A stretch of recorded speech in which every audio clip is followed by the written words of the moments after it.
a uh-oh. We are embarking on I think it's 8 or 9 week study, and here's since I don't have a picture, I have a picture of the Leshem up here. If anybody's wondering what that is, that's the Leshem. Okay, we study a lot out of the Leshem, and so this is Russell Crowe. so this is the poster I pulled Russell up. Crowe is not the Leshem. No. On the movie today. He's not a tzaddik, but he is our He's playing one. He is our representation. He is our 3D metaphorical representation of what's going on. Okay, and so I printed this out for us, and his haircut looks like mine, his beard looks like mine. So we're close. We're close. But anyway, the movie I looked at comes out March 28th, I think, which is actually on a Friday. So the following Wednesday, we'll go to, instead of coming to class, we'll all go see the movie as a class, and we're going to take what we've learned from this whole time, and we're going to see, we can critique it from a biblical accuracy point of view, yet it will, I'm sure, fall way short, but also see what kind of consciousness it is bringing into now, because that's actually happening now at the same time. It's all still happening. In other words, the world of Tikkun, the world of fixing everything, didn't stop with Noah. It's the same iteration is still going on, just a different garment. Okay, so and we see this happening all through Torah. So anyway, we're going to do this study. Today I'm going to do a general overview from Genesis to Noah, just a little bit. We're going to look at the players, Lamech, Methuselah, Enosh, Enoch. We're going to look at some of the players involved, Seth, Adam, and we're gonna look at some things of Noah. We're going to go through the biblical personalities for that. A lot of the stuff I'm going to start with is out of the apples, which is out of the Ari, which the Ari is the authority for the Zohar. Okay? And then in the coming weeks we're going to go through the Shlah, who is another great sage that has written a bunch on Noah, etc., etc. Plus just the things that Rabbi Baxter and I bring up and talk about, and things we put together.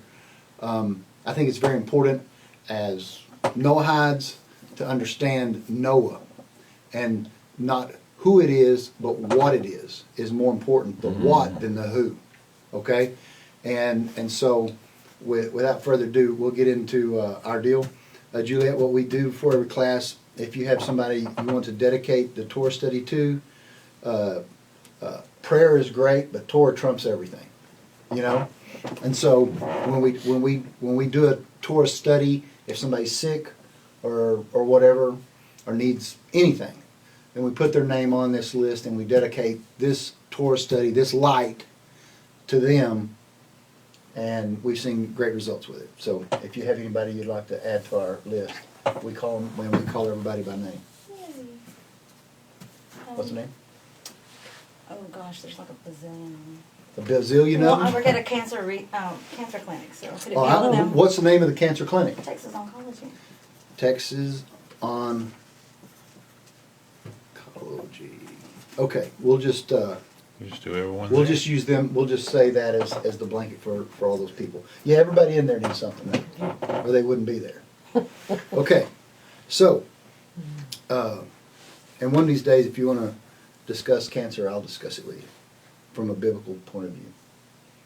All right, today we get to study Torah for the sake of heaven, and we'd like to dedicate this Torah study to Debbie January, to Michelle Magnuson, to all of the patients at the Texas Oncology Center, to Carolyn Graves, to Yehudahai Ben Matai Leah in Israel, to Sam Peak, to Berea Wanstaff, to Greg Davis and his family, to Holly Harris and her family, R.C. Upmore and her family, and all the families in West affected by the explosion, to the Matus family, Steve, Debbie, and Brandon, To the people in the Philippines and the Midwest and the Naval Base, Moore, Oklahoma, and Granbury who suffered tragedy. To Russell's Back. To Landon Baker, to David Douglas, to Rosin Badalis, to Noel Cordoza, to Charles David, to Eve Landers, to Bill Kirk, to Edward Hubson, to Natalie Compton, to Casey Belize, to David Scott, to Brandon Givens, and Nadine Freeman. If I missed anybody, we'll speak now. Ruler of the universe and master of all masters, Father of mercy and forgiveness, we thank you, our God and the God of our fathers, by bowing down and kneeling, that you brought us closer to your Torah and your holy work. And you enable us to take part in the secrets of your holy Torah. How worthy are we that you grant us with such a big favor. That is the reason we plead before you, that you will forgive and acquit all of our sins, and that they should not bring separation between you and us. May it be your will before you, our God and the God of our fathers, that you will awaken and prepare our hearts to love and revere you, and may you listen to our utterances and open our closed hearts to the hidden studies of your Torah. And may our study be pleasant before your place of honor, as an aroma of sweet incense. And may you emanate to us light from the source of all our soul to all of our being. And may the sparks of your holy servants, through which you reveal your wisdom to the world, shine. May their merit and the merit of their fathers and the merit of their Torah and holiness support us, so we shall not stumble through our study.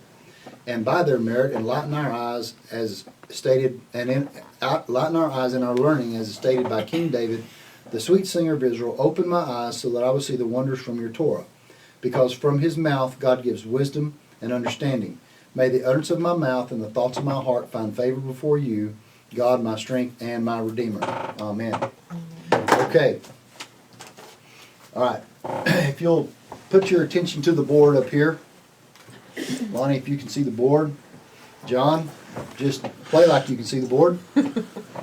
All right. We've got to figure out why Noah has to do what he's doing and what's going on. So if we're going to investigate this whole thing, we got to figure out what happened, what took place, did something go wrong? If it was, what was it? We have to. We're scientists. We're cosmic Torah scientists. Okay. So first of all, we have to deal with the primordial worlds, with the worlds of the Ein Sof, the worlds of Adam Kadmon, the worlds of Akudim, Nekudim, and Berudim. These are the worlds we have to deal with. Okay. Now, in Genesis, it starts out with, in the beginning, Bereshit. It starts with a B, with a bet. That's the second letter in the alphabet. Okay? So, why doesn't it start with the first, with the A? Why does it start with the B? Okay? Because the A is the world of Adam Kadmon. That's the primordial worlds. All that had already been done. So the story of creation is not in the world of Atzilut that starts with an A. It's in the world of Berea that starts with a B. Okay? So now we're in the world of creation. Berea is creation. So that's what Genesis is, the story of creation. On day 1, day 2. It says one day, second day. It doesn't say in the first day, second day, third day. It doesn't say that. It says one day, a second day, a third day, a fourth day. It goes like that, which can either be a week or it can be a lot of time. But then when it gets to the 6th day, it says, and the 6th day. It's very clear on that, because the 6th and 7th are tied together.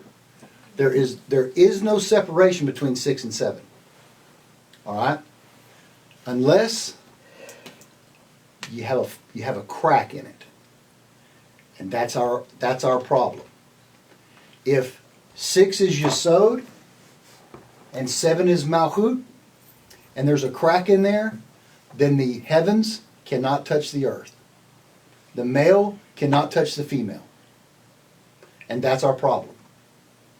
That's Adam's problem, that's our problem, that's Noah's problem. And it all started, did it start in the garden? with Adam and Eve?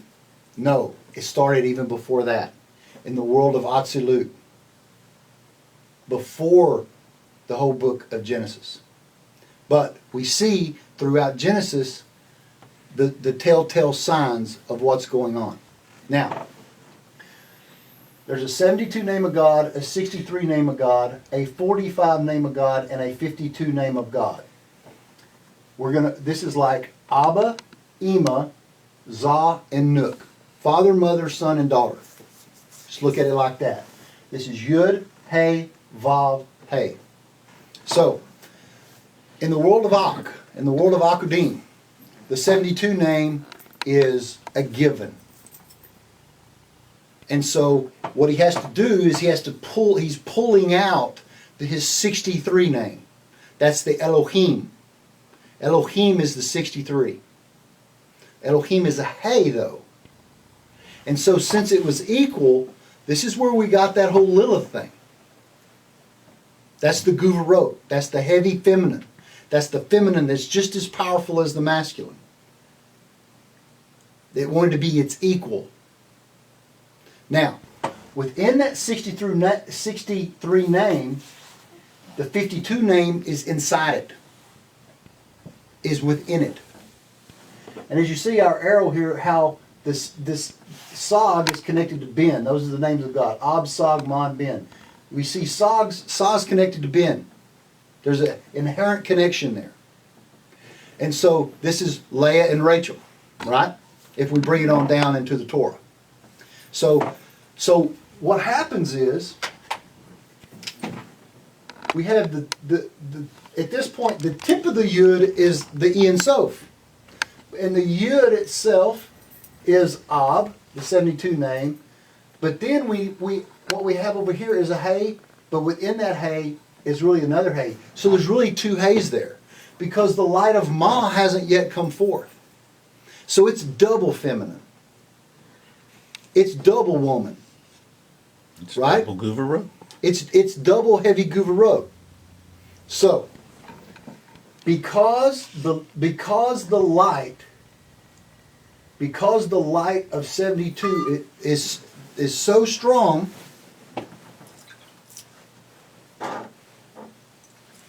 See if we can get John back before I lose my train of thought. Because the light up here is so strong, it can't handle it. All right? And so these contain all the letters in the Hebrew alphabet as well. It's all in there. Everything in creation's in there. Me, you, dogs, cats, giraffes, dinosaurs, etc., etc., etc. It's all in there. Because all the names of creation are there. If the names of creation is in there, it exists. So not only did this female not want to accept a lower role, this Lilith, all right? So when that happened, all the letters fall out. 52 falls out, etc., etc. And so then this is the light. This emanated from the light of the ears, nose, and mouth. These are the emanations right here. And so when that light hit it, the vessel shattered and it could not contain it. And this is what it's talking about, and the Spirit of God hovered over the waters. The vessel is the waters, and the Spirit of God, the light of God, is hovering over. It's not together. So the whole first verse, in the beginning, in Bereshit, in Berea, this is existing. This is falling into Berea. All right? And so, and God created the heaven and the earth, and the Spirit of God hovered over the face of the waters. So we see in the first two lines, all this has already taken place. And where does it shatter? It shatters in Nekudim. In Akudim, it was all kind of there. But when the light of Sag and Ben, the 63 and the 52 name, hits it, it just, because of the light of 72 coming through them, kablooey. Okay? So, what God has to do is He has to fix the 52 name. Because this is the Elohim portion of Him. That's the mother. The mother creates the baby. But the baby inside is now contaminated. And the baby's coming out. And so, as we see this image I've drawn of a man as this baby's coming out, in the womb here, it's contaminated. And these are the lights of the shattering of the vessels that are contaminated. And so, the top part of the baby, the brain of it, the mohin of it, the keter hokmah bina, is okay. But it's its physical attributes that aren't very good. All right? And these are the 7 kings of Edom in Genesis 36. These are, and this king lived and died, and lived and died, and lived and died, and this king lived and died, and lived and died. Those are the kings of Edom that are the 7 lower sphirot of Berea that blew up. All right? So, what does God have to do? Well, He has to take the mohim that's still okay and get that down lower so that it can penetrate into the lower worlds. What is that? Netzach, Hod, and Yesod. Netzach, Hod, and Yesod. All right?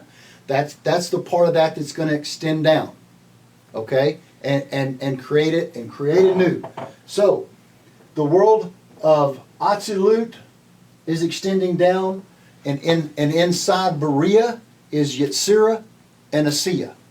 The world of creation, Berea, the world of formation, and He formed man from the dust, the world of Yetzirah, and the world of completion, and He rested. All right? That's Asiya. So those worlds are packed up inside in Beredim. So, in Genesis 36 it says Hadar, the king Hadar's wife Mehetabel, they didn't die. All right, this is the tikkun for the whole thing. So what God does is He says, okay, we're going to clean this all up, and we're going to call it the flood of the primordial worlds. Because what happens when a woman gives birth? Her water breaks, right? So we're going to clean this all up, and we're going to do it by issuing the light of Ma. Now Ma is the 45 name of God, so the light of Ma comes out of Ak. And Ma is 45, the word Adam is 45. So Ma and Adam are the same thing. So Adam sends another projection of himself that is himself hologram into this lower world, and he's going to fix it. And but he can't create without the woman. And what's the woman down there? The 52. Well, the 52 was already contaminated. And that's why we see the story of the serpent, the Lilith, the Sam, attaches to Eve, not to Adam. Because that's the 52 name. It was already contaminated. It brought it with it, so to speak. All right?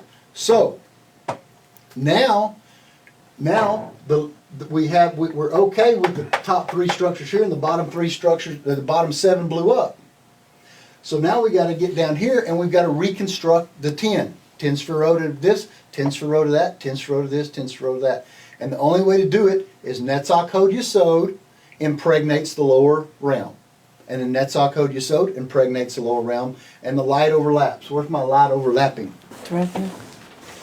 Let me see that.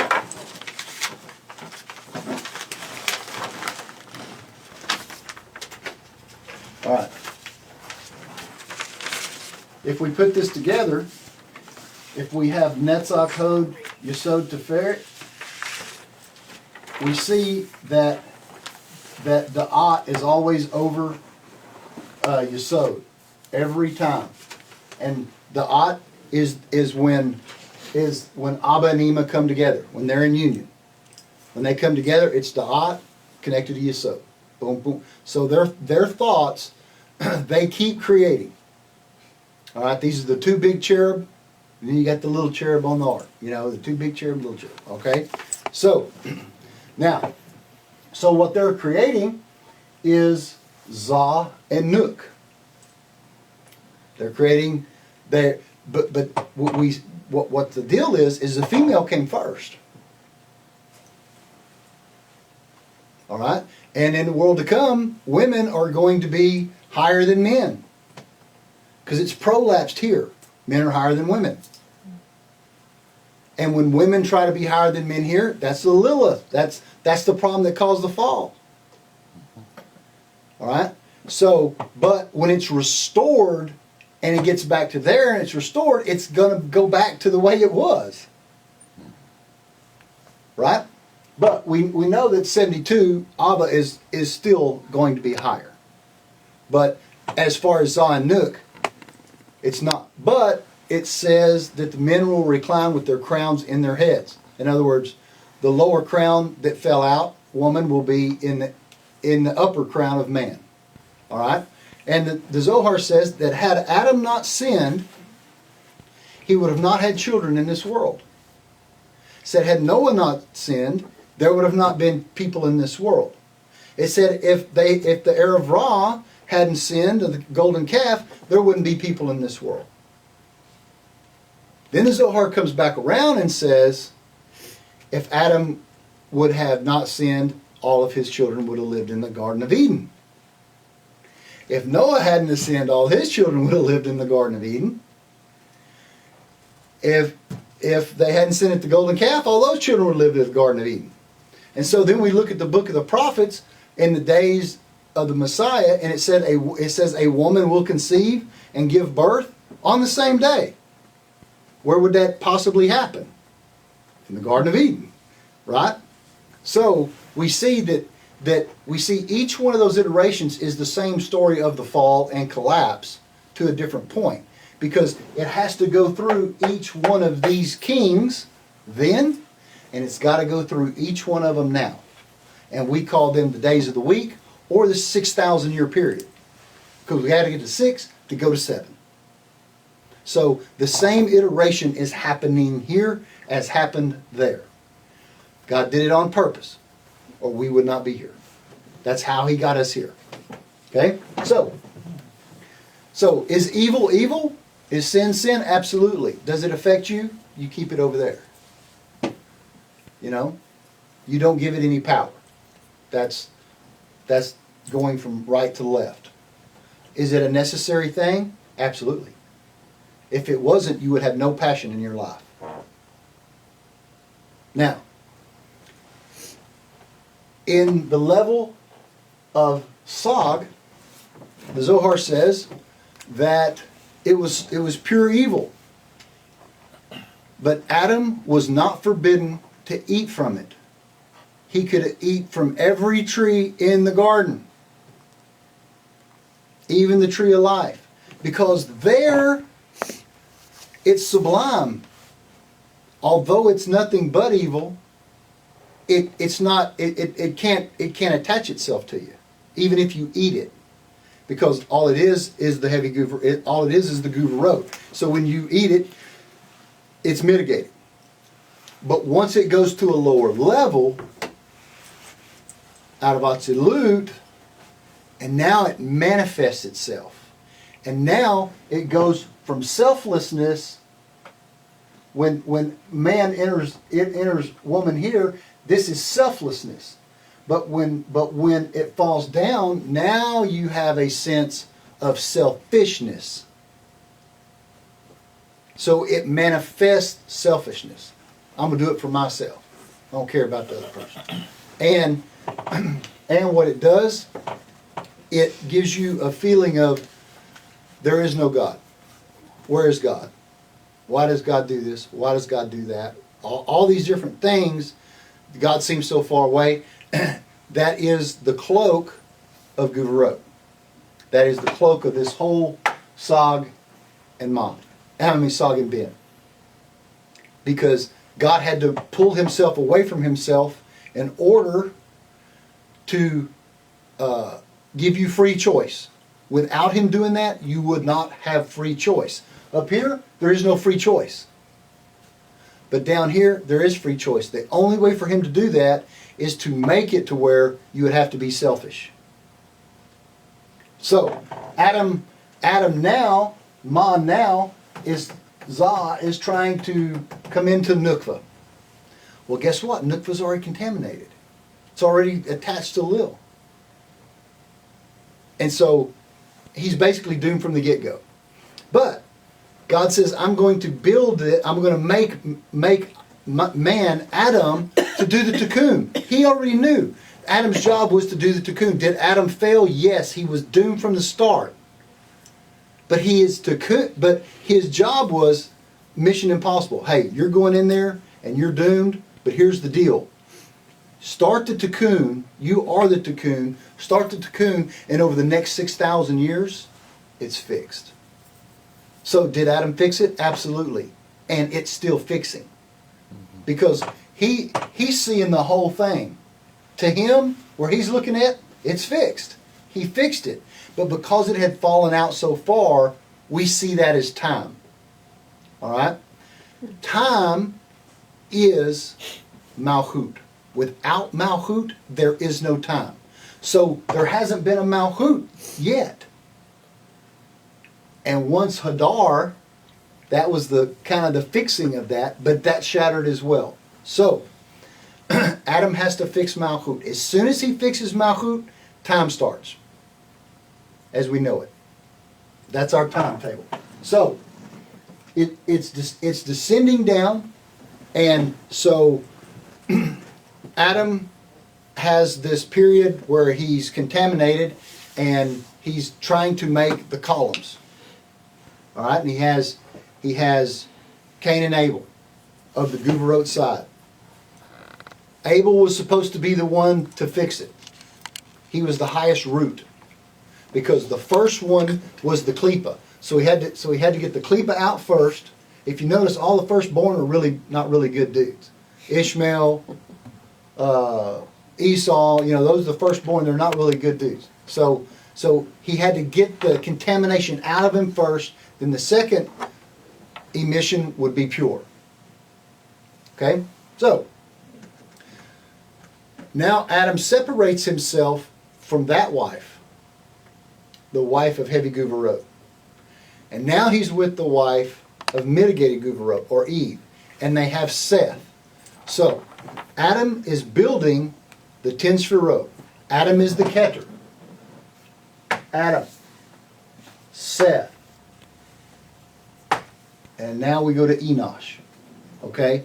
And now we're fixing, and now if we look in the Torah, he's trying to get to Noah, because what's Noah going to do? Noah's going to clean up the mess. Noah is the cleaner. That's what his job was. Alright? Of this whole mess that had been going. So, let me get over here to. And you said Enosh is Bina. Yeah, and we'll find out why here in a second.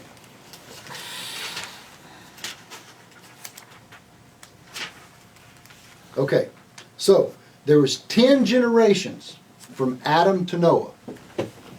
These are the 10 Sefirot. Okay, so Adam.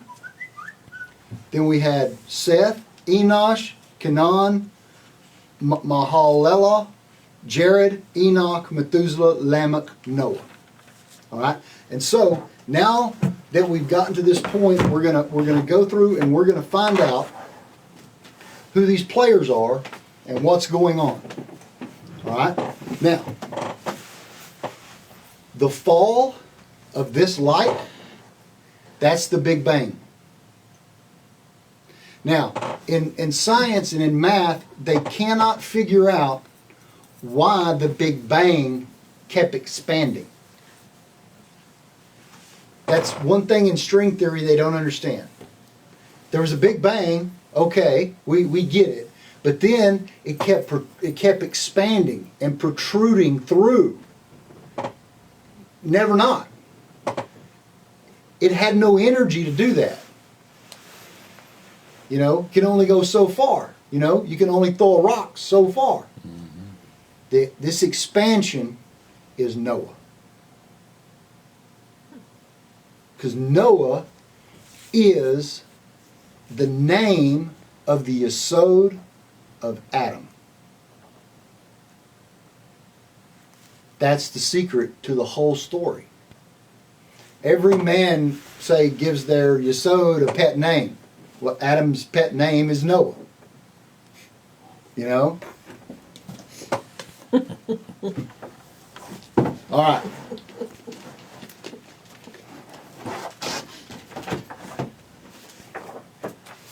And is the ark a boat? Let it be a boat in the Peshat. The ark is the tip of Yesod. Where does the klipa attach itself to? Netzach, Hod, Yesod, Malchut are always hanging out. You can look down and see it hanging out. So is it here, so is it there. That's what impregnates the next level below with light. So, let's look at Enosh real quick. Enosh, son of Seth. 4 things changed. Why would 4 things change in his days? Havaya. 4 things changed in the days of Enosh. The soil of the hills became hard and untillable. Corpses began to decompose and smell. People's faces took on the resemblance of those of monkeys.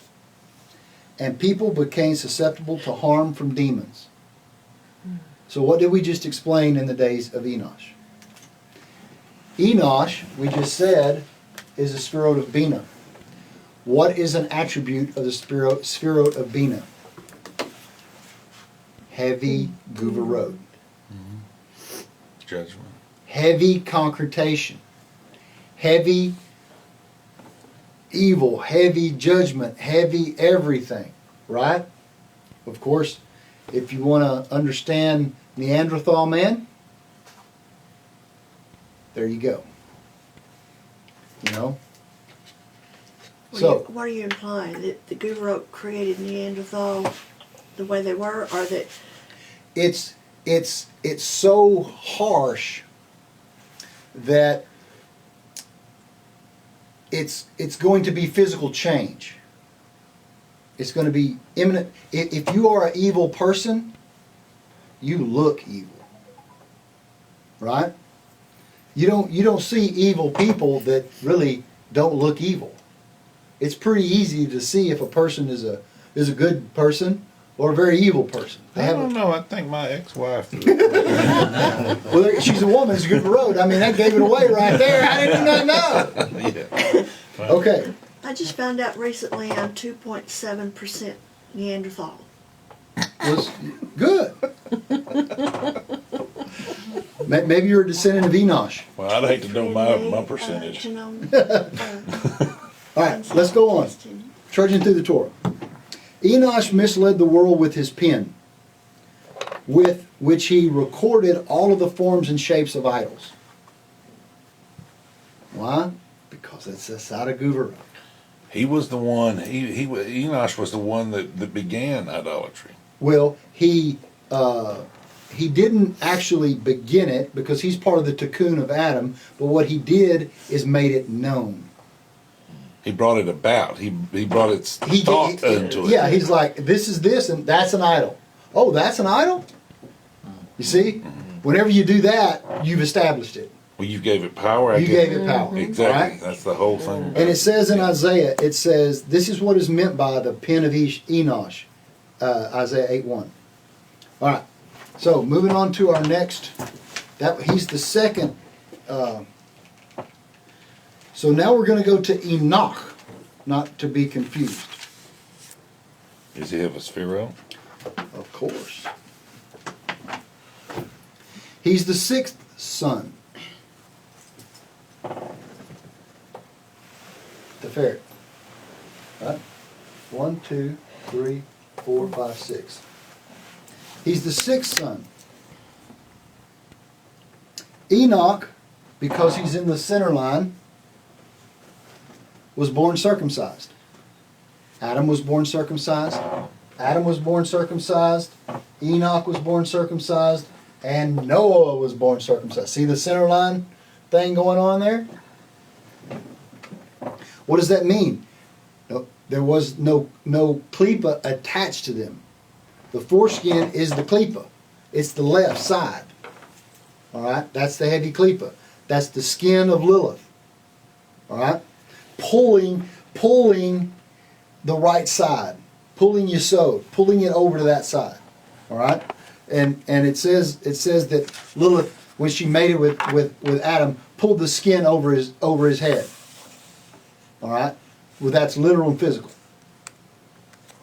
She pulled the wool over his eyes, so to speak. All right. Enoch buried Adam. Where did he bury Adam? Cave of Machpelah. He survived Adam by 75 years. And for an account of the life of Enoch, you can go there. This Enoch had a book which was derived from the books of generations of man, where therein lies the secrets of wisdom. Jacob possessed the book of Adam and the book of Enoch and the patriarch Abraham's book of creation, the Sefer Yetzirah. So we see the book of Adam, the book of Enoch, and the book of creation. Enoch had those. Enoch is the scribe, right? Mm-hmm. Okay. Now, Enoch was taken, right? Because he walked with God. Mm-hmm. He walked with which God? Hashem or Elohim? I would say Elohim. He walked with Elohim, which is the Guvarot side. Right? Mm-hmm. So we have an issue, so to speak. Not that Elohim is evil, he has no evil in him. But he's judgment, heavy Guvarot. Okay? It says that Enoch is not inscribed in the list of the righteous, in the book of the righteous, but is listed in the book of the wicked. Now, for he vacillates between righteousness and wickedness. And what do we know that vacillates between righteousness and wickedness? Yeah? But what is that? What's that called? What can be good and bad and oscillate? Og? Yeah, but what's the term for the globalness of that? It's the Noga. Oh. This is an aspect, he's an aspect of the Noga. Right, because it touches both sides. Touches both sides. Yes. All right? So the Blessed One, the Holy One, blessed be He, said, while he is righteous, before he lapses in continual sin, I will take him. Now. But you're saying Enoch is the Noga? Yes, but he's the Guvarot of Noga. Decided. Enoch is so, he is really, in our days we would call him a metrosexual. Okay? He's very, very feminine qualities. You know? He's not feminine, but he is very Guvarot. Pretty boy. Very Guvarot. What is that? What is the word? It starts with an A. Androgynous? Androgynous. Yeah, but he's Is that more what Guvarot. Okay? He's more heavier than that. Now, Enoch, his degree of womanhood was very high. This is why when God took him, he turned into flame. Oh, it wasn't because he was so good. Yeah, that was his. He's what is fire? Fire's Guvarot. He turned into that. You know, he turned into burning fire, the angel Metatron of burning fire, right? So that is the part of Metatron that fell out of the garden. Enoch is the part of Metatron, the Teret HaYesod, the tip of Yesod, the Malchut of Metatron that fell to the level of Teferet. And that's the most feminine part of a man's body. So therefore, he was pure fire. Does that make sense to everybody? No.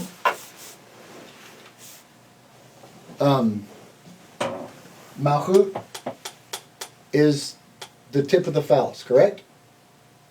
Yeah. Okay. That's the round part. Yeah. That's not the straight part. A woman has curves. A woman is round. That's the most feminine part of a man. I see. You know? Okay. And so that's the part that's descending down into that realm, fixing those spherotic structures. And because that's the most feminine part of a man, that's the most guvero part. Okay. Therefore, he turned into flame. Thank you. Okay? So, what is Adam doing? Adam is reclaiming each of the lower spherot. That's what he's doing here. All right? Now, Enoch is also the progenitor to, he taught the 7 laws. Not only the 7 laws of Torah, of the B'nai Noah laws, he taught the 7 sciences. Because they were one thing. He taught the 7 sciences and the 7 Noahic laws. They're all the same thing, yeah. They're all the same thing. So what does the backside do? It takes the 7 laws of science and perverts them. Builds the pyramids and all of Egypt. And the Sphinx and all that. And This who is does that? the backside of the tohu at Yeah, that point. they took the information of Enoch's information Yes. and created what we know as Egypt, right? Yes, Okay. yes. And this is the root of the god Thoth, the god Mercury, the god Hermes, all those ancient mythological men. Those are all backside of Enoch, Metatron. Perverted science. So what did Joseph do? Who was Yesod, the lower? He goes down to Egypt. Why? To get the 7 sciences. Exactly. All right. So we see the solid tikkun happening all the time. Now, he taught these 7 wisdoms to. Hermes is the first God man. Half God, half man. Was man and he was God. Enoch is kind of man and now he's kind of God. You know, and Where they got Jesus. exactly. This is where it all comes from. Okay? Same teachings of Greece and Egypt. It's the same thing. All right? And the one thing, the big thing Enoch taught, the number one thing he taught was spilling of the sea. That was his biggie. You saying that? Who taught that? Enoch, Enoch taught that, okay. to the generation of Noah, Okay. to his generation. In other words, that's what he was preaching. That's what he was preaching. Okay. Okay? As in, don't. Yeah, as in don't. Yeah. Yeah. Well, As as in perverted as the word. Now, it said, he ascended to heaven by the word of God, and God called him the great scribe Metatron. His flesh turned into a fiery torch. He walked with the angels. He was with them in Gan Eden for 300 years and learned from them their calculations, all astronomies, cycles, knowledge of any constellation, and every field of wisdom. That was Enoch. Yes. Now, you got to understand, these guys, every one of them are seeing angels every day. All right? Because they're in the world of Berea, in the world of the seraphim. They're there. It's a no big deal. I mean, they are very angelic. The Zohar says that not until after the flood did man's bodies actually look like they do today. Because they couldn't have withstood prior to that, and the ones on that side couldn't have withstood over here, type of deal. All right? So, on to our next man. To our next player in the game. Our next player is going to be Methuselah. Methuselah is the 7th. There are 7 shepherds, and they are as follows. David in the center with Adam, Seth and Methuselah on the right, Abraham, Jacob, and Moses on the left. These are called the 7 shepherds. There were 7 men whose life spanned the entire history of man. Methuselah saw Adam, Shem saw Methuselah, Jacob saw Shem, Amram saw Jacob. Hiah the Shilonite saw Amram, and Elijah saw Ahiah, and Elijah is still alive. And who is Elijah? Send a fun. Who is none other than Metatron, who is none other than Enoch, the progenitor of the whole deal, because he's a sinner. Yeah, and he didn't die either. I mean, so. Yeah, exactly. All right? Even when he caught on fire. Yeah, no, he just lives in another dimension. He just went to a higher state. Mm-hmm. No, he did not die. Now, Methuselah attended to Adam for 243 years, and Shem attended to Methuselah for 98 years. Methuselah was perfectly righteous. Whatever came out of his mouth ended with praise to the Holy One. Blessed be he. He studied 900 orders of Mishnah. What is the Mishnah?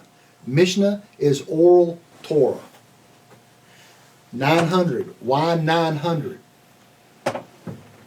Ones, 10, hundreds, thousands. 9, 1, 2, 3, 4, 5, 6, 7, 8, 9. 9 Yesod counting from Keter. Once again, Yesod on that level, he was the oral Torah for all practical purposes. All right? And so, where did he learn that from? Adam. He attended Adam for 243 years. And he learned it from Seth. And who did he teach it to? Noah. Who did Noah teach it all to? Shem, Ham, and Japheth. Right? Mm-hmm. They all knew it. And as we're going to find out as we go forward, Ham is the one that took that light and brought it to the left side. And that descendants built the Tower of Babel. What's the Tower of the Yesod? I'm getting a little ahead of myself, but you see where we're going. Okay? Which is nothing more than an iteration of what happened above it. Okay? God's not making anything new. It's all made. And He's resting in it. All right? Now, as we read through the Zohar, you're going to find out what resting in it means. Okay? And I'll go ahead and save you the suspense. When a man and woman are in union, a man is considered resting in it. That is, and he rested. To man, that is rest. And so when day 6 hits day 7, when Yesod hits Malchut, he rested in it. Okay? And if he's resting in it, it's because he's resting in it, it is still creating. Because Yesod and Malchut are still together. There's no disunion at that level. The disunion is here. And Berea Yetzirah, too. There's disunion there. That's why everything we do here affects there. Okay? So, God made for Adam garments of hide, as we know. When Adam was about to die, he entrusted these garments to Seth. These are garments of light, call it skin, but we know that skin is the inversion of the light, right? Yeah. Or who in turn gave them to Methuselah. And Methuselah gave them to Noah. And Ham stole them from Noah, and Nimrod took them from Ham. All right? That's why they were able to do what they did. Methuselah was a great scholar. He warned Noah's father not to call him Noah, but by his correct name. Noah is not his correct name. Lest the people of the generation kill him with sorcery. Because at that level, a name is everything. The words, the letters, the cantillations, the names are everything. Right? And we know that Enoch had taught Methuselah because he was studied with all the angels in Gan Eden, and he knew all the cantillations. He knew all the names and the words and everything. So he told his son, and his son tells his grandson, hey, don't call him Noah, call him his real name, all right? So that they can't hurt him. So when he was born, Methuselah, he called him Noah, but not his real name. So Methuselah named him Noah, but the child's father said to him, call him Menahem is his name. Menahem is his name. All right? Menahem, you know what Menahem means? What does it sound like? Man, so many songs. Does it sound like Oh, Mashiach? Probably has the same letter, doesn't it? Yeah. It's Messiah. Noah is the Messiah of that time. Because what did Noah do? He saved the world. Mm-hmm. Okay? So, that means compassion. Menachem means compassion. Now, as long as Methuselah lived, the flood did not come upon the world because of his merit. And when Methuselah died, it was withheld for another 7 days. After 7 days, in which time he mourned, they mourned Methuselah. And Noah knew that 7 days after Methuselah died, that would be the time. He knew that. And it came to pass, for after 7 days the waters of the flood were upon the earth, and these were the days of mourning for Methuselah. As soon as he died, he heard a great noise from heaven, for the angels were eulogizing Methuselah. Tears flowed from the eyes of the Chayot into the place of his death.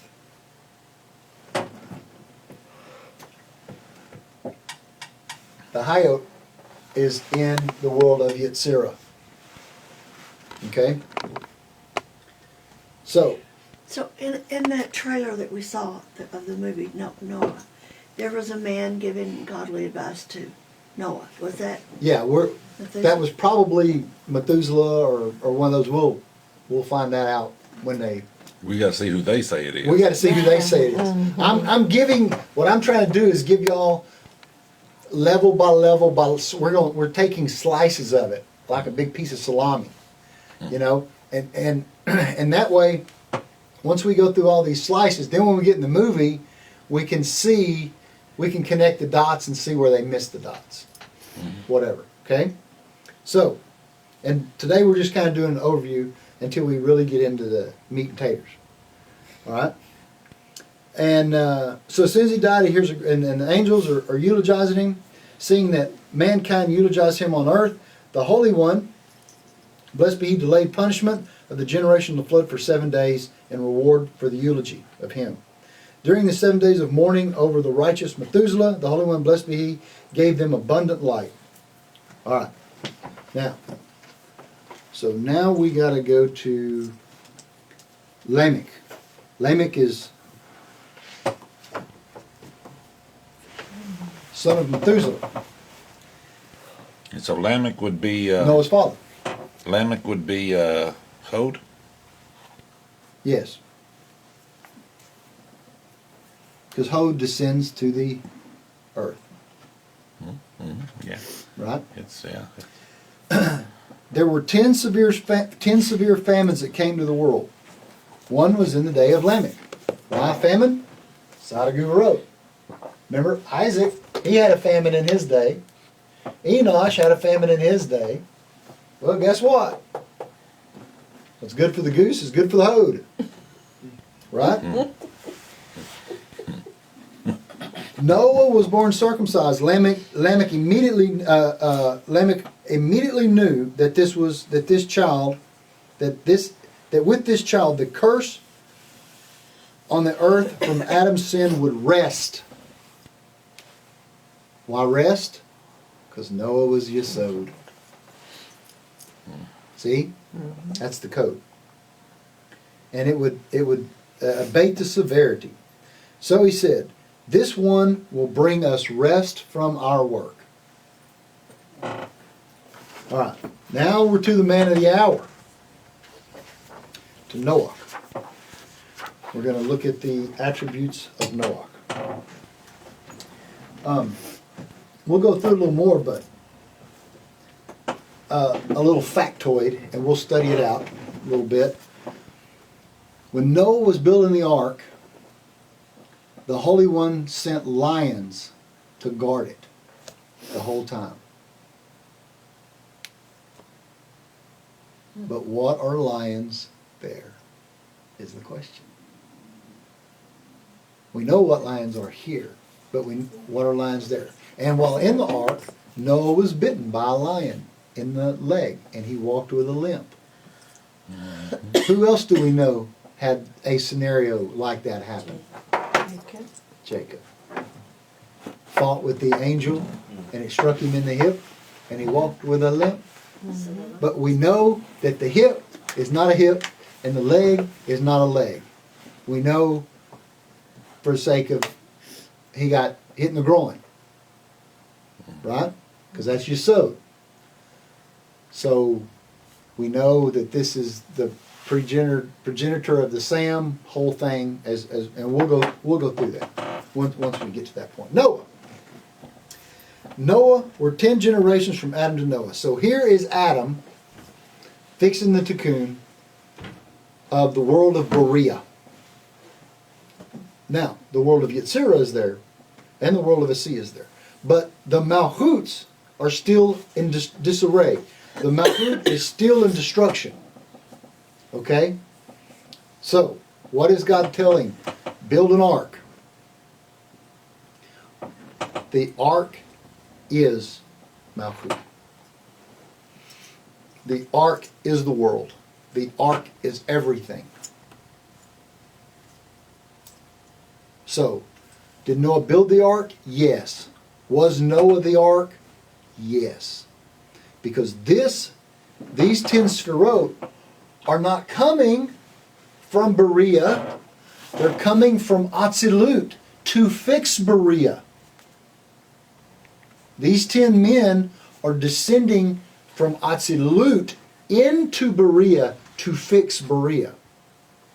To fix creation. These guys are Atziluters. That's why they were in the Gan. That's why they were doing this. That's why they were perfectly righteous. That's why they were born circumcised. Blah, blah, blah. So Noah, these men, and Noah is from Atzilut. Noah is the Yesod of Adam from Atzilut. Precisely. And the ark is the tip of Yesod. The Nukva. That's going to carry all the seed. The vessel, the ship's the vessel, is going to carry everything back into Atzilut, and God's going to destroy Berea. And all the contamination in it. What does it say that the Holy One was doing his whole time? Creating and destroying worlds. That's what he does. Right? And he's still doing it. We see hurricanes and tornadoes and disasters and tsunamis, and we see that stuff all the time. We see it all the time. He's still creating and destroying this world, still to this day, because he's resting in it. Right? Until it gets to utter perfection, and everybody's going to Atzilut. That's the name of the game. That's the end game. Where specifically are we going into Atzilut? Into Berea? Into Bina? To the Malchut of, and the Yesod of Malchut of Bina. Going back home to mom. We're all mama's boys. Because mama will take care of you. Daddy says, go ask your mama. So, we're not so different than the world's up there. All right. Methuselah was a great scholar and warned Noah. We talked about that.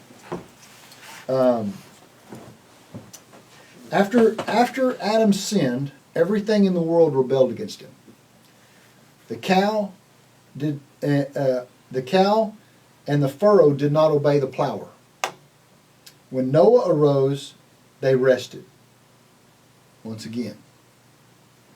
Until Noah appeared, the water would rise and flood the generations of Enosh in their graves. When Noah arose, it rested. All right, and we went through this today, and this is it said that generation was so evil and so wicked that God would wake them up twice a day in their graves and roll them around. Just just to agitate them. Yeah, yeah, just agitate them. Let them know how dead they were. Yeah. But then again, what's a grave there? What's death there? What's water there? Now, before Noah was born, they did not reap what they had sown. And they would sow wheat and reap thorns and thistles. Everything was over to the left. Everything was backwards. Everything was upside down. Everything was tohu. Everything was heavy gururot. When Noah was born, though, since he's Yesod, he brings everything back in line. The world returned to a state of natural functioning. And when Noah was born, until then they labored by hand. But when Noah was on the deal, he fashioned tools for the plowing and the working. Now, his contemporaries, these men that we spoke of prior, had children at the age of 50, 60, 70, but he had his children at the age of 500. All right? Why 500? What do we know about 5 and 5? The 10 Commandments. What do we know about 5 on the left and 5 on the right? So spherotic structures. Yeah, but remember there's 5 Guvurot, 5 heavy Guvurot, and there's 5 Hasidim. Yeah. You know? He was completing each of the fifths. Why 100? The level he was working on.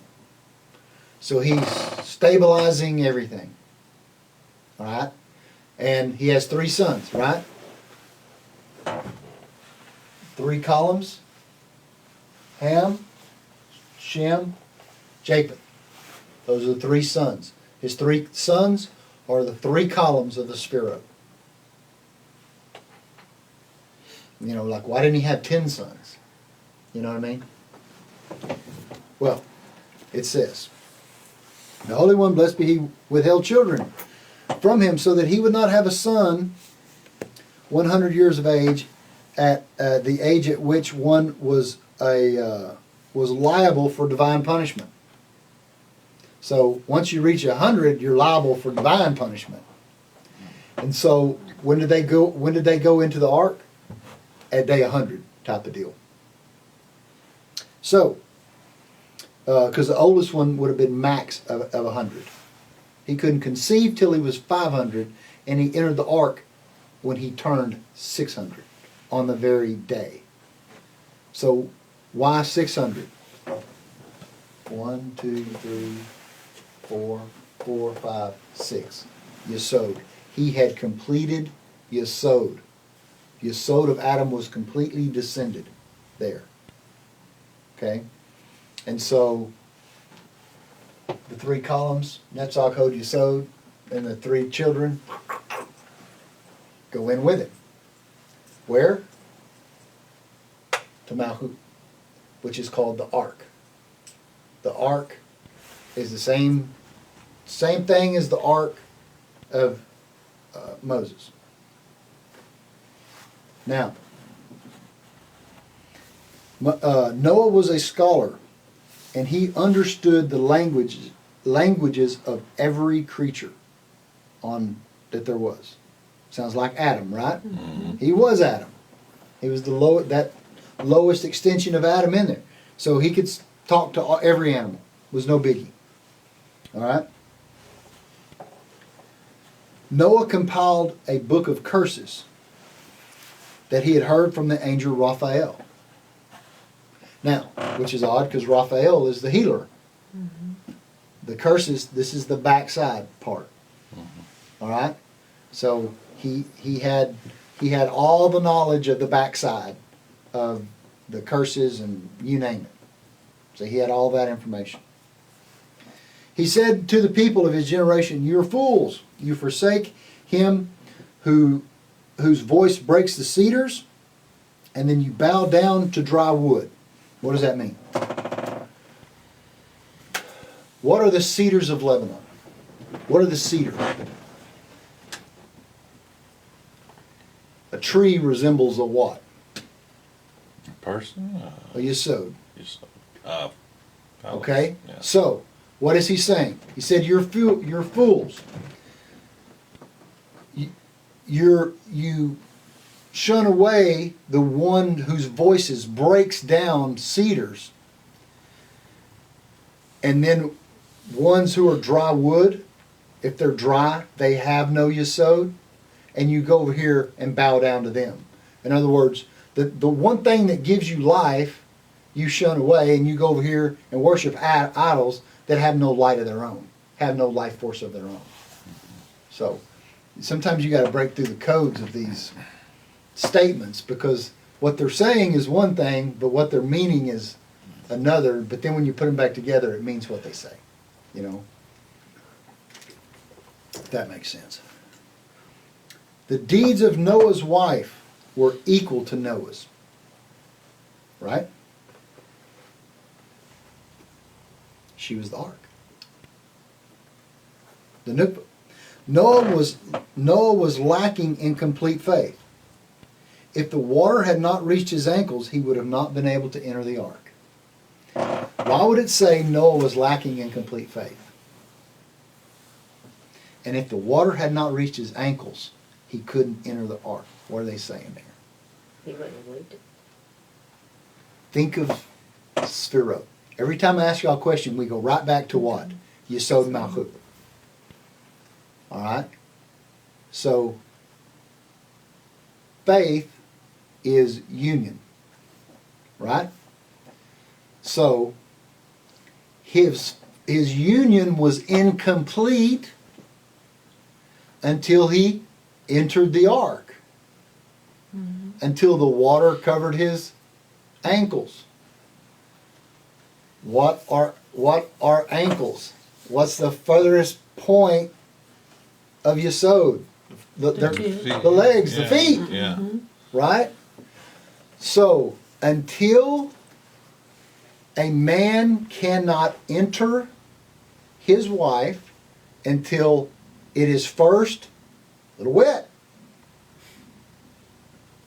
The same thing. He could not enter the ark until the water had covered his ankles. Just a little bit, you know what I'm saying? That's Yeah, but I mean, something had to be prepared. Something had to be Well, stimulated. Something had to be. Well, that was him building the ark. Okay. He was building the ark. That's the whole foreplay of the whole thing. Building the ark, because we're going to find out God showed him how to build the ark. And what we're going to find out, and it's coming up. Don't get ahead of ourselves. This is just overview. Yeah. Just overview, right, Lonnie? Good. Okay. Noah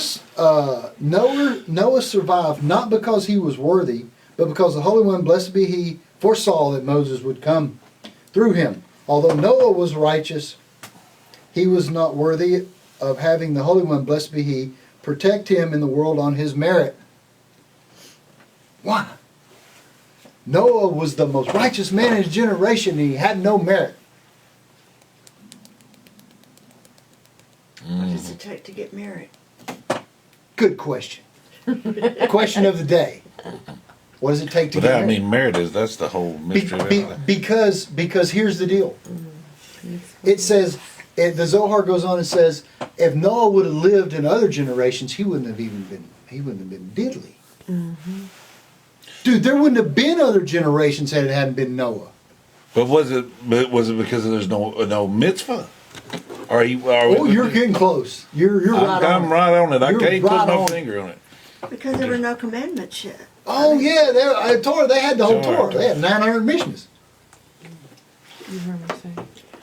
How did he know to make an altar and do the sacrifice after he got out of the ark and all that if there wasn't no Torah? Sure he did.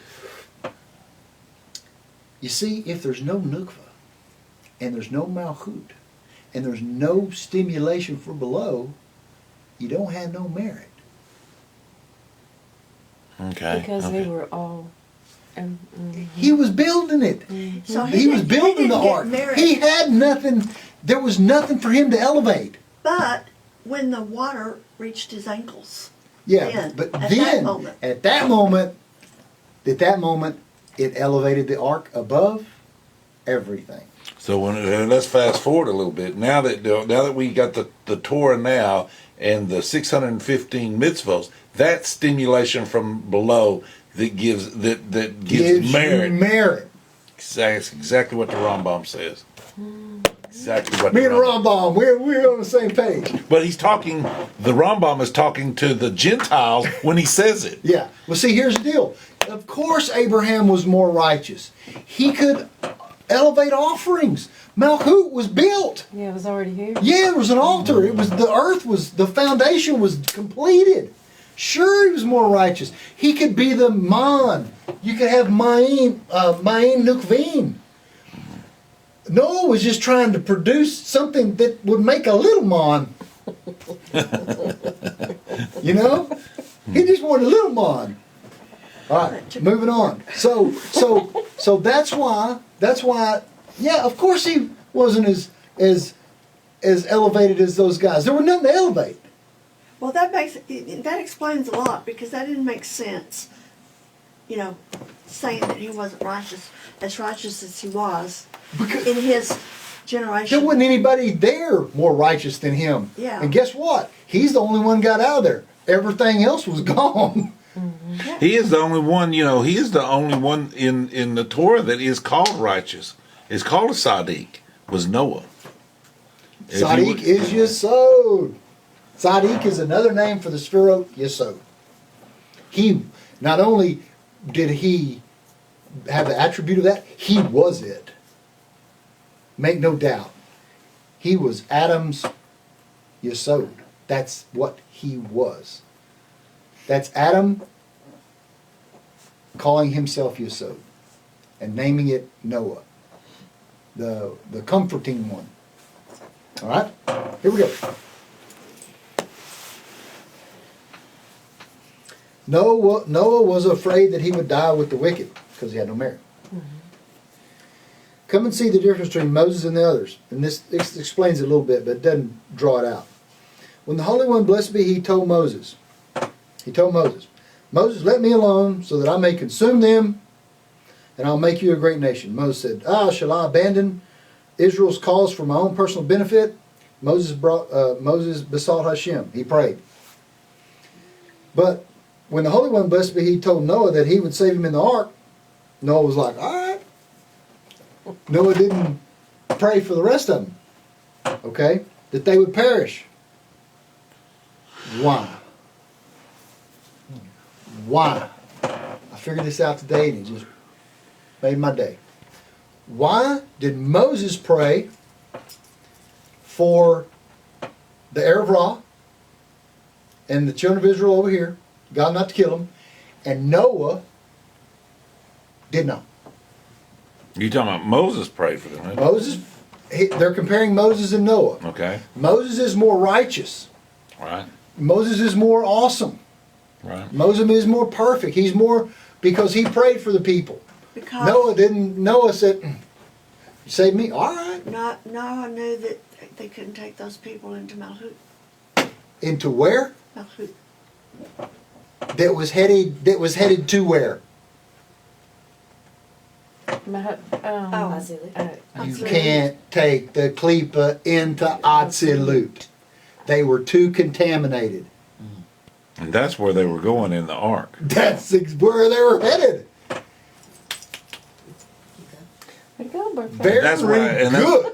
And that's why that was very good. And that's why it's Shabbat in the ark, was an eternal Shabbat, because it was Atzilut. And there you go.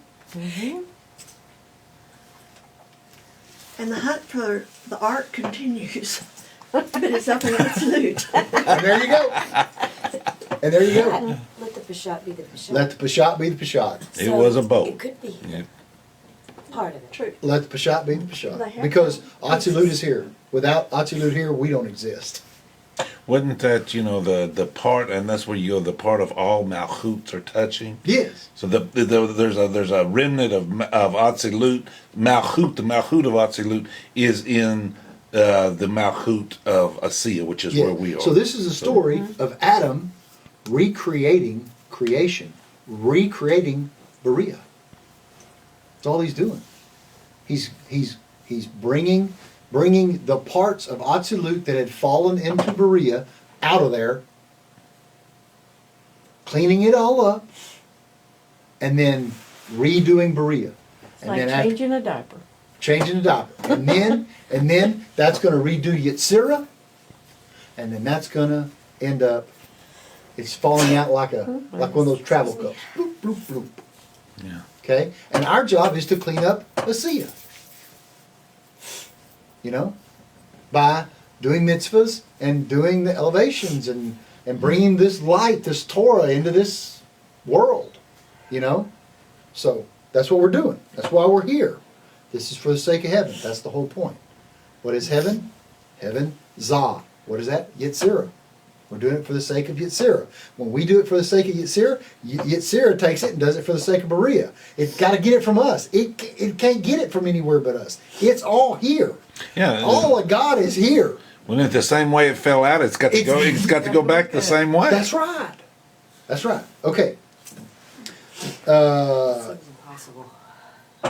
Seems impossible. It is mission impossible. It is. There's no question. There's no question. It is. Because look what we're fighting. No, Adam failed. Noah failed. Look what we're fighting. An impossibility. You think of how great Mashiach will be because he doesn't fail. That's right. But he can't come unless we bring him. Right. Therefore, we don't fail. That's the whole thing. You really don't fail because he can't come. When you We're think not of it, waiting. Everybody's waiting on Messiah, not us. Messiah's waiting on us. yeah. But when you think about who us is, that it's Adam. So Adam ultimately doesn't fail. Yes, and you hit the nail right on the head. All right, here we go. 3 righteous men are the foundations of the world: Adam, Noah, and Abraham. Noah was a righteous man, perfect in his generation. In his generation, he was considered righteous, but would not have been considered righteous in other generations. We discussed that. But Lachish said, in his generation he was righteous, and surely he would have been righteous in other generations. There was one guy that said, both are true. These and these are words of the living God. These are the offsprings of Noah. His contemporaries did not want to produce offspring, but he did. From the beginning, Noah was designated for a miracle. The righteous Noah rebuked the generation of the flood with harsh words, but they scoffed at him. Noah was born circumcised. Praiseworthy is the man who walks not in the counsel of the wicked, but stood not in the session of the scorners. scornful. Who is this? This is Noah. Psalms 1:1. He walks not in the counsel of the wicked. For 3 generations, those of Enosh of the flood and the dispersion, but his desire was in the Torah of Hashem. We read it every Shabbat. His desire was in the Torah of Hashem, refers to the 7 Noahide precepts. That's the Torah of Hashem. And in his Torah he meditates day and night, meaning that he could deduce one thing from another. Day and night. He meditated day and night. This from that. Okay? Noah did mighty acts of kindness, for he supported and sustained his father and his father's father, and all his forefathers who were alive at the time. Why did he sustain them? He was Yesod. Yesod's where all the light comes from. Of course he did. Noah saw the deeds of mankind were corrupt, so he hid himself in order not to get caught up in, in their ways. And he engaged in the service of God. He studied the books of Adam and Enoch, from which he had learned how to serve God. How else could he have known how to offer sacrifice to the Creator?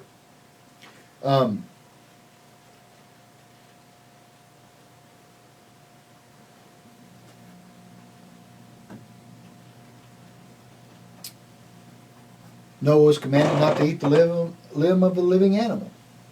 Noah fulfilled what is written in the Torah, and Noah built an altar to Hashem, and took every clean and of every clean animal and of every clean bird, and offered them to burnt offerings. Okay, now factoid time. You look on the structure. Birds are on the right, animals are on the left, fish are in the middle. Okay? So he took bird, clean animal, clean Hasidim, pure Gubarot, offered it to Hashem. Why didn't he do the fish? Because that's going to be done at the end. Because they're in the middle, right? Because fish live in water. That's Hesed. But that's, at this point, that's middle. Fish are from Da'at, Leviathan. They're from the center, Yesod. The water is the light of Yesod. Fish are unaffected by the evil eye, right? Because their eyes are constantly open. That's why on Rosh Hashanah you take your bread and go put it in the river. What's the river? It's Yesod. The angels and the fish. Angels are another, fish and angels are closely used metaphorically. Because they evil can't get on them. Because the fish weren't destroyed in the flood. Because they live in the water. Even though the fountains of the deep were boiling and boiled the skin and the flesh right off the people instantly, the fish were spared.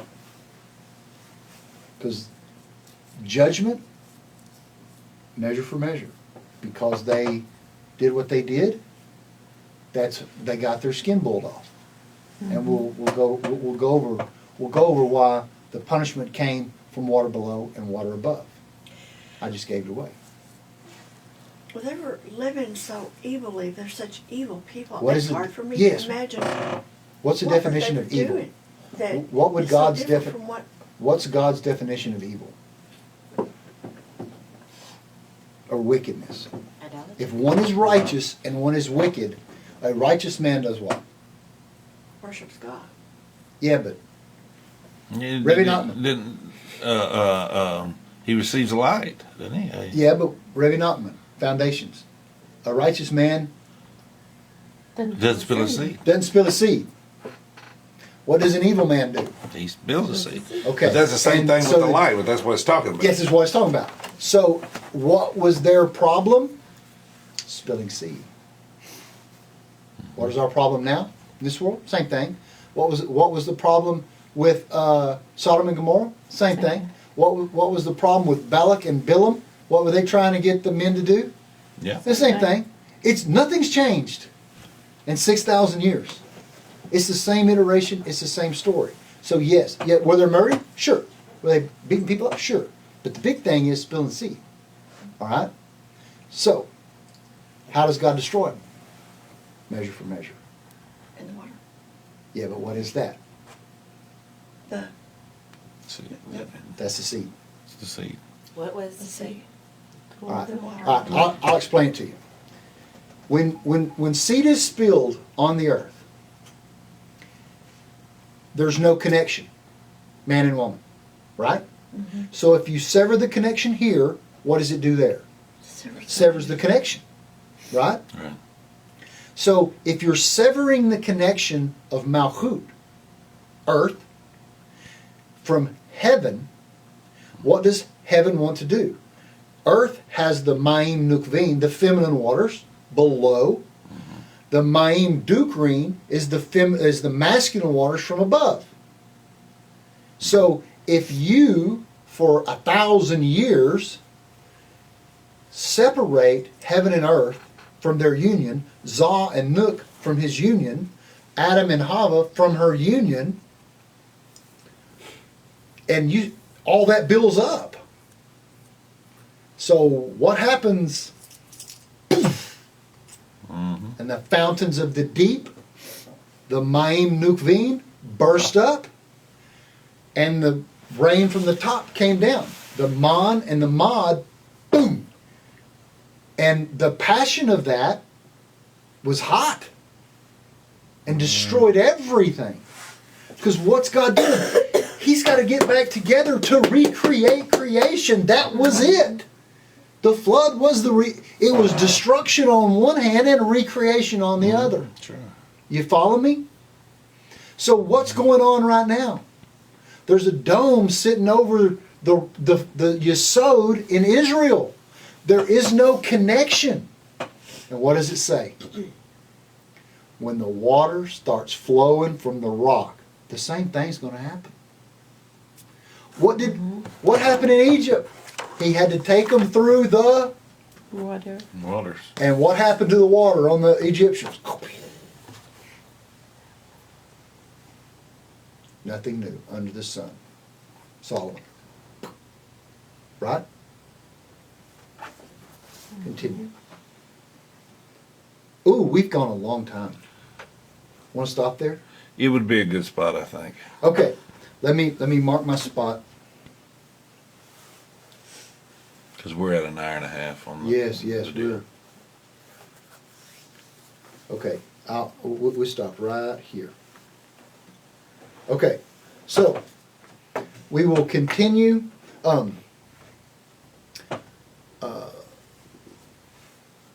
Something I learned here. You know, the term for Proverbs, mishle. You know, a mish means like a metaphor. So these are the metaphors of Solomon. You know, basically. So he wrote 3 books: the Song of Songs, Proverbs, and Ecclesiastes.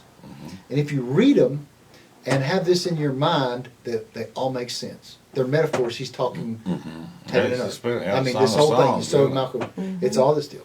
He wrote Song of Songs when he was a young kid, young boy, like a teenager, in love, passion. All right? When he was middle-aged, he wrote the Proverbs. He was getting Contemplating wisdom. contemplating things. And he wrote Ecclesiastes when he was an old man. Because he had it all the dots figured out. All right? And of course, vanities is the Sphirot.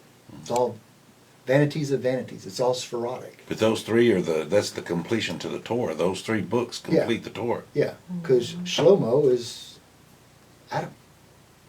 He's Yesod. That's why he had 1,000 wives, because he's operating in absolute, where 1,000 is, not 100, 1,000. 1,000 Guvarot. He was working on it. All right. So anyway, that was I knew he had written those books, but I didn't know that one was youth, one was adulthood, and one was old age. But now it makes sense the flow. Oh, of it. yeah. Okay, so next week we're going to continue on our trek of Noah, and I think, and we'll discuss these things. And so I think that you will see that by the time we get to the movie, we're gonna know everything there is to know about Noah. Critique Hollywood. All right. So, Torah is amazing. The sages are amazing. We'll see y'all next Wednesday.